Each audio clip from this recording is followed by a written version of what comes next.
Dr. Hugo Ibarra with the Bryan Independent School District is here with us this morning, as he is each and every Thursday morning. Dr. Ibarra is the Community Outreach Officer, and he is here to outreach. Good morning, sir. How are you? I'm good. How are you? I'm doing great. Good to see you. No snow this weekend. No snow, Are you unfortunately. sad? Yes, I am. So that was awesome. Well, you didn't even go out and frolic in it anyway, Not did you? that day. The next day, You missed out. Okay. I know. Well, what's going on? I know we have a guest today, but I figured you might have some announcements to make before we get to the really interesting part of the program. Correct. And we have a very important guest, but before that, I just wanted to let our audience know that we will have a survey going out to our community regarding the 21-22 school calendar. That's an important one. Please pay attention and complete the survey. It's very short. It's going to be in English and Spanish. And please help us with your feedback because the two options are different. Also, remember that January the 31st is the last day for parents to sign up for advanced academics. So it would be like Odyssey, Inquire, AP Capstone, IB. Okay. Yes, sir. So all that's on the website. We'll put a link in the news story. Thank you. BryanISD.org. All the information is there. And also, if you couldn't attend the meetings, the information is there as well. And finally, just one of the things. And those meetings are virtual right now, correct? Are they posted? They are posted already. Okay, yes, so you don't have to wait for a day. You could go watch the meeting, make a decision, fill out an application, get her done. Correct. Okay. And then finally, just wanted to let you know, I don't know if you know about this, but we now have a COVID-19 dashboard on our website. Yes, I did know about that. Okay. Basically, as self-explanatory, basically with an update with all the current COVID cases. Information. And information per school. So if you want to look at it, please visit our website. Has the self-reporting changed any? Are they still, the request that you do that by email or by phone call to your school? Definitely. As soon as you have a result. Definitely. And all of that is included in the Return to Learn document that is also posted on our website. It has been revised multiple times. It's an ongoing document. It's fluid. Oh, it is. Get yours today. All right. Very good. Yes, sir. All right. Anything else? That's it. Regarding the announcements, we're ready. Would you like to introduce our special guest this morning? Definitely.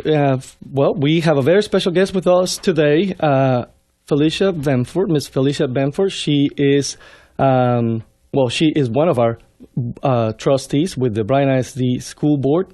So, welcome. How are you, Ms. Benford? Good morning, Ms. Benford. Welcome to KEOS Community Radio. How are you today? Good morning. I'm fine. Thank you so very much. You made it through the fog okay, and you made it on time? I made it. Unlike Hugo, I'm sad there's no snow. So now there's no hater. Some people you just can't make them happy with the weather. But, exactly. I frolicked in the snow. I loved it. Well, my daughter and my wife and I, we went out and made snowmen. The one thing we forgot to do was make snow angels. We just didn't think of it. We're not into snow, and but we had a lot of fun. So tell us a little bit about yourself. How did you wind up in Bryan College Station, and what do you do, and how did you wind up on the Bryan Independent School District School Board? Well, I'm from Bryan College Station. So you're a townie? I'm a townie. All right. Graduate of Bryan High School. I have two sons, Christopher and Nicholas. They're also in Bryan, graduated from Bryan High School, and I just love living here. I went away several times with my job, but I always come back home. There's no place like home. So Bryan is home to you? Bryan is home to me. Okay. So your kids went through Bryan Independent School District? Actually, they did, yes. All right. So you've known about Bryan Independent School District for a long time, and now you are a trustee. What motivated you to decide to run for the school board and to be on the school board? Actually, it was one of the persons that influences me a lot. It was Ann Boney. When I saw that there was an opening, I called her, and I asked her about running, and she said, why? And I didn't have an answer. And she says, think about it and call me back. And she hung up. And I thought about it. She wanted you to think about it and make sure you were doing it for the right reason. She did. And I thank her for that. And I did, and I called her back, and I found out information of what a trustee does. I went to several meetings and talked to several individuals, And I decided that I think I could make a good trustee. And so I ran, and here I am today. Wow. So take us through what a trustee does then. A lot of meetings. And I ask you that not to put you on the spot, but I think a lot of people, they see the trustees at the school board meetings. They read about them in the paper. They, if they're on the BISD webpage, they see information. But there's a whole lot of stuff y'all do behind the scenes that is probably to a lot of people very complicated, very detailed, and not real exciting. It is, but essential. It is. We have numerous meetings. We have several committees, so each trustee is on more than one committee: finance, community, calendar, just numerous committees. Anything that's related to the district, we have a trustee that sits on that. And those are standing committees? Those are standing committees. Mm-hmm. And they meet once, twice, 3 times a month if needed or more. Mm-hmm. We also oversee to make sure that all the buildings are up to standards. Mm-hmm. Nothing's wrong with them, the facilities. Mm-hmm. Make sure that our staff is taken well care of. We try to do what we can to make the school not unfriendly, but make it to where they want to be, mm-hmm. as much as the students every day. We're out in the community a lot, answering a lot of questions. We make a lot of decisions that some people like and some don't, so mm-hmm. we have to explain the reasoning why some of those decisions were made, and we explain to them that the decision is not going to make everyone happy. Mm-hmm. It's in the best interest of the majority of the students. Mm-hmm. We were going to ask this question later, but I'm going to go ahead and ask you now. So what are some of the perks of being a school board member? The highlight perk for me is always graduation, especially the MC Harris graduation. Mm-hmm. To watch those children to cross that stage and to know that you were a part of them going across that stage. Some of the decisions that you made, and help them to get where they are going. Mm-hmm. And also to be able to just go to the elementary schools, to the programs, the choir concerts, the band performances, and just see the talent of those students and be able to know that either you made a decision previously and help to get that program started, or you're going to make a decision later on that's going to make that program better mm-hmm. for students to come. But to be able to just hear parents say, thank you, I know you do a great job. I know it's not always easy, mm-hmm. but I thank you for what you do. You feel that you're involved in talking to parents and going to events? I do. I do. How has that influenced some of the decisions that you've made? It influences all the decisions, really, mm-hmm. because when you go there and you look at a ball game and you hear parents saying things that, can we look at this, or what about changing that, or why did y'all do this, can we try this option? Mm-hmm. It kind of gets your mind to thinking, and then you think, well, what can we do? Is that an option? And then you're able to go back to your other board members and talk to them and say, what do you think about this? Mm-hmm. Or how does this feel to you? How does this sound? Mm-hmm. So it's very encouraging being able to talk to them. Is the budget one of the big things that y'all do a lot of thinking about and probably talking to people about, and probably make some people happy and some not so happy? It is. But we have an excellent financial team mm-hmm. that makes sure that they spend the money well. And they do research before they bring anything to the board. They bring us the different avenues that they've taken. Mm-hmm. They bring us the different ideas of ways that we can do different things. And so the budget is very important because we try to make sure that we always are on target. We try to always make sure that we spend the money where it's needed, but we also want to have money left over to do things to make the staff happy, such as raises or buying different equipment or material that they might need that they haven't even asked for. Mm-hmm. So education and the students, those are clearly at the top of your list. At the top of the list, yes. So what does education mean to you? Education to me means not just in a classroom, not just school. Mm-hmm. To educate the whole person, it starts with everyone. So it starts at home with the parents educating the child, mm-hmm. and then they go to school and get education. But it doesn't stop there. They're being educated when they're in athletics. They're being educated when they go to the library. They're educated when they go to the First Friday and see the different events. and see what the community is doing. I think to be educated, you don't just limit the child to what they're learning in the classroom or the school. You find other ways outside to educate the child so that they're a well-rounded child and they grow up to be a well-rounded individual. Well, and you having been a parent yourself and had kids that went through the Bryan Independent School District, you have, I think, a good perspective in making those decisions. Thinking back on when you were a student, though, when you were growing up, and I'll put that in quotation marks. A lot of us, we haven't grown up yet. But in your younger years, what was one of your favorite things about school? I think going to school, seeing all my friends. The social aspect. The social aspect. And then feeling safe. I'm not surprised. I've always felt safe in school because I've always had leaders, teachers, principals that were there that really cared about the students. And they always cared about what you did, if you were bad in school, mischievous, as we were all at some time. No, you don't have to look at me when you say that, Ms. Benford. I did. I had my few days. You were naughty? Oh, my goodness. I was naughty. But they knew you, and they knew your family. And they would call and tell your family that you were being mischievous in school. So you would not only get in trouble at school, you would also get it when you got home. Mm-hmm. So it made a difference. Well, like you said, the education continues after the bell rings at the end of the day. It does. Yeah. I had a professor that once said education, similar to what you're saying, education happens inside school, inside the house, in the community. So he referred to this as formal schooling, I guess. Education is all of it, but when we're talking about specifically school, yes, he referred to it as formal schooling. Now, and speaking of that, and maybe it comes from school, maybe not, but who has been one of the most influential influential person in your life? Actually, it was my dad. And he passed away last September.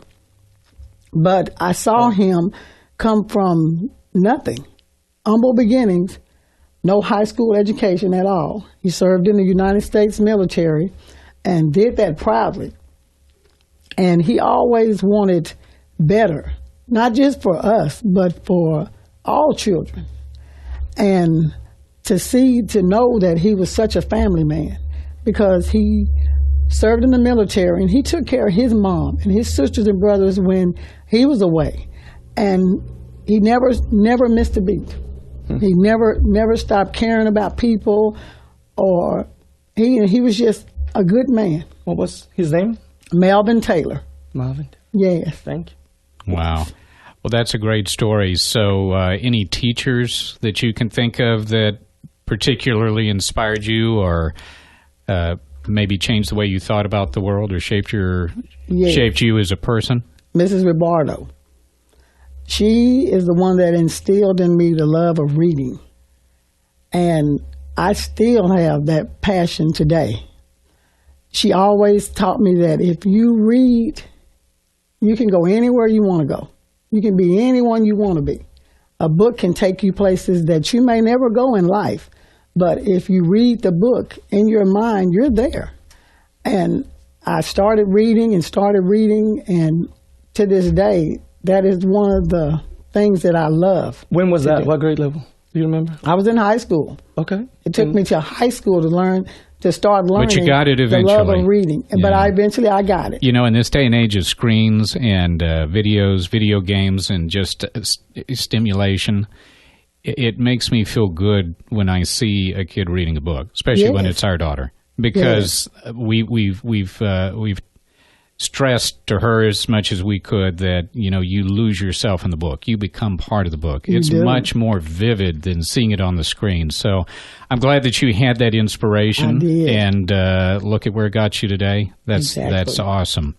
You're tuned to KEOS 89.1, College Station, Bryan. We're visiting with Miss Felicia Benford, who is Board of Trustees member of the Bryan Independent School District, single member District 1, I believe. So what area does that cover?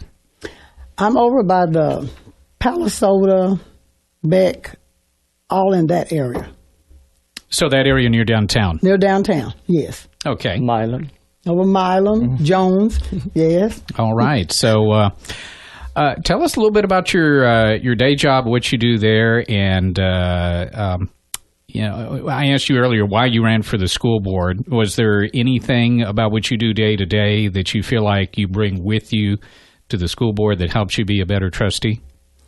My day job is actually I work at the Federal Women's Prison in Bryan. I've been there. Federal Prison Camp Bryan. I've been there. March will be 35 years. Oh, wow. So I'm set for retirement in September. So you've been there since before it was over on Ursuline then? Well, it's currently on Ursuline. Yeah, that's the old Allen Academy. Yes. Where was it before then?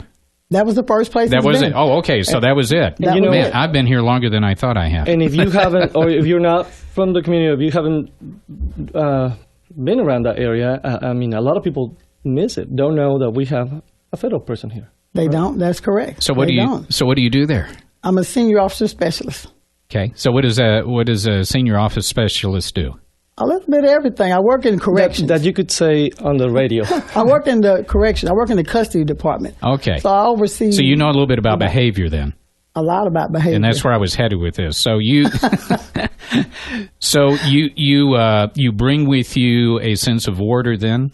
I do. A sense of doing the right thing. Doing the right thing. A sense of following direction. Accountability. A sense of accountability. Yeah. And so how does that influence decisions that you make on the school board? Well, I look at it as though those ladies are there because they made bad decisions. And we're all going to make some type of a bad decision sometime in life. Might not be the decision that gets us to that extreme, but I want to make sure that I make decisions so that the children don't have an option. Everyone thinks that a lot of the ladies, they didn't go to college. And everyone thinks that's the only pathway is to go to college, because that's all I heard growing up is you go to college, you go to college. And that's not the only pathway that you can take. We have an awesome CTE program. Right. We talk about CTEC a lot. Yes. And so a lot of the people don't know that you don't have to go to college. You can go that route, a carpenter, a welder, and you can make more money than a person that went to college and has a degree.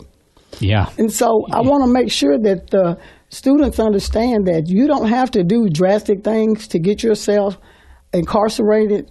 There's other ways that you can take care of life. You can be a carpenter. You can be a welder. You can be a plumber. But you don't have to do anything that's going to take you away from your family for unlimited amount of time. And so just to let them know that there are options. That's not the only option that you have to take. There's different avenues. I think that speaks volume. So the bottom line there is find a career, get motivated, go where your heart leads you. Exactly. All right. And I think we need to, as adults, encourage those students. If we see someone that might not have the capability of the books or to go to college, to find out, to tap into that individual and find out, well, what do you like to do? Oh, let's try this. And just keep working with them until you get them to where they need to be. What about with the people that you interact every day on your job? What do you tell them? Well, a lot of the ladies, they watch me on TV. They listen on the radio. They're listening today. And they watch me and they ask questions because a lot of them are not from this area. And so they have a lot of questions that they ask about school, about things that are happening in the school districts, where they're from. Do I think this is right? Do I know any individuals there? Are their kids getting good education? You know, they asked about different programs that their children are doing in school. And so I'm able to answer those questions for them. If I don't know, I always go look it up and come back and I let them know. Because they're away from their children, but they still care about what their children are doing in school, their education. And a lot of the ladies, we have them work on projects. I was going to say, I remember as a principal, they were very helpful. Yes. We would send projects there with Ms. Benford, and then they would send them back. And prior to COVID, they also used to put some very special programs together. That makes them feel that they can't do anything for their child at home, but they're doing something for a child. They can contribute. They're doing something for children. No, that's awesome. That's very important to them. Okay, so that's your day job. If you woke up one morning and somebody told you, nope, you're not going to your day job, you get to pick any job you want to do at the Bryan Independent School District, what would that be? I don't think it would be a teacher. I don't think I could do that. Would you want to be the superintendent? Oh, definitely not. I think Dr. Whitbeck, I think she'll be able to keep that You wouldn't job. want to go straight to the top. It's only for a day, though. She has no competition at all. That is her job. Okay. Well, Dr. Whitbeck, you're safe. You're safe. Right. I think if I could do anything, I would want to go to the library and be a librarian. Oh, well, that's awesome. And make sure that every student in the school came through the library that day and put a book in their hand. At what grade level, or what level would you? Elementary. Okay, I was going to ask, would you wait till high school, or would you start with I would go to the young ones? Elementary. I'd start with the young ones. Do you like to read to kids? I do. All right. I do. So, what do you feel like sets the Bryan Independent School District apart from all of the other schools, both in this area, statewide, nationwide? I mean, there's some very unique things or very special things about Bryan ISD, but what really stands out in your mind? Well, the number of programs that we have offer for students. Mm-hmm. It's unlimited. They have variety. They have so many choices to make. Also, the staff. The staff really are caring and loving. They really care about their students, not just in school, but they care about their students outside of school. You find so many of them that go to the homes, that participate. Children have deaths in their families or whatever. Those principals and teachers, they step in, and I mean, they embrace that. And they take care of that child just like it's one of their own. So they take some personal interest. They take personal interest. They're their kids. They're their kids. And when you look at that, and when you see that, and it's all over the social media, and I don't see any school district anywhere that has anything like that on social media. So I think Bryan is just a unique place. It is just a unique place to be. What do you think is special about the kids? They're here. They want to learn.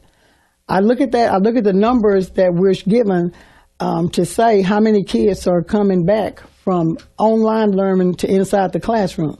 And I think that speaks volume, not only for the students, because I know the students are probably wearing the parents to death. I want to go back to school. But for the parents to let the student come back, that said something about the trust level. That said something about their confidence in the district, in the schools, and the leadership in that school. What would you tell the students who, as we know, many times there are some students that because of their family life, they make the decision, especially older students, middle school, high school, who are not coming to school and they're healthy. It's up to them. What would you tell them? That they should come to school. And I understand the times that there may be, they feel as though it's not their safety. A lot of kids, they probably don't want to come to school. I want to stay at home and watch TV, and if they want to get online, they're they just can. not motivated. They're just not motivated. But they're missing the aspect of coming to school. They're missing the socialization part. They're missing having someone to really be there every day for them. That if you're struggling, you don't have to wait till the last minute to get help. Come to the building. You're right there getting help. Someone is there waiting for you. Someone's there waiting to love on you, to guide you. And they need to be in the building. So you interact with a lot of people in your day job, in your role as a trustee, talking to parents. And I imagine in this day and age with COVID that there's been maybe less interaction, or interaction maybe in a different way. How important do you feel like that is to you in doing your job as a trustee? And what would you say to anybody out there who feels like the trustees are hard to reach or untouchable? I mean, I'm sure you have heard this from parents that, you make decisions, they affect me and my family, and I don't have any say. What would you say to that? And I want to let them know that all the trustees, we're available. The same as normal, not in the face-to-face aspect, but by email, by telephones. We're back meeting inside the building, so we encourage parents to come to the meetings. We've always encouraged anyone to come to the meetings. And there might be an opportune time that you might be able to talk to us after the meeting or during the meeting face-to-face. And that's what I was going to say. During the meeting, it's fairly structured. It's structured, yes. So it's not like somebody can stand up and say, "Hey, I disagree," but there is a part of the meeting where the citizens can be heard. Yes, but it's not an interactive. It's not interactive. Yeah, because there's reasons for that. Yes. But the point that I'm getting at is on the website, Y'all's phone numbers are out there. Our emails addresses are out there. Yes. Anybody could call you up. Call anytime. Do you want to give your cell phone number here on the radio? I don't. Okay, just check. But it's on the website. But it's on the website. And I got to tell you something. That impressed me when I saw that they're actually, the trustees, their phone numbers are on there, and it's not just to a mailbox at the ISD. So if you want to talk to a trustee, call them up. Call them up. All right.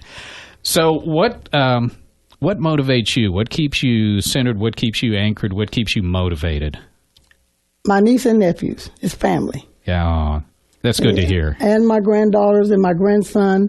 Actually, I want to ensure that they have the best education they can receive.